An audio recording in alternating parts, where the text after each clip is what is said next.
বাইরে ভাই এই জিনিস তো এই মানে প্রথম দেখলাম, আপনারা স্ক্রিনে দেখতে পারতেছেন যে ভাই ডাব্লিউডাব্লিউই বা রেসলিং খেলা কিন্তু কতটা জনপ্রিয় পুরো ওয়ার্ল্ডে, সেটা আমরা খুব ভালো করেই জানি। এবং আমাদের এশিয়া কান্ট্রিতে বাংলাদেশ, ইন্ডিয়া, পাকিস্তান, মালয়েশিয়া প্রত্যেকটা দেশেও কিন্তু ডাব্লিউডাব্লিউই অনেক বেশি জনপ্রিয়।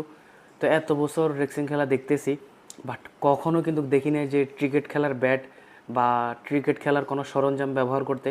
বাট এবার কিন্তু দেখা গেল যে ক্রিকেট খেলার যে ব্যাট, ব্যাট দিয়ে কিন্তু রোমান রেন্স কিন্তু তার বিপরীত পক্ষে যে প্লেয়ার আছে তাকে কিন্তু মারতেছে, যেটা আপনার স্ক্রিনে দেখতে পারছেন। সো অবশেষে ভাই আমাদের পছন্দের খেলা ক্রিকেট, সো সেই ক্রিকেটের ব্যাট বা সেই ক্রিকেটটাকে কিন্তু মানে রেসলিং খেলার ভিতরে কিন্তু আনছে এবং খুবই সুন্দরভাবে আনছে। এবং আমাদের সবার জনপ্রিয় বা পছন্দের একজন প্লেয়ার রোমান রেন্স, তার মাধ্যমে আনছে। সেই ভাই ব্যাট দিয়ে তার প্রতিপক্ষকে যা পিটানো পিটাইছে ভাই, ম্যাচটা যারা দেখছেন তারা আশা করি জানেন, আমি দেখছি ভাই, আমি জানি।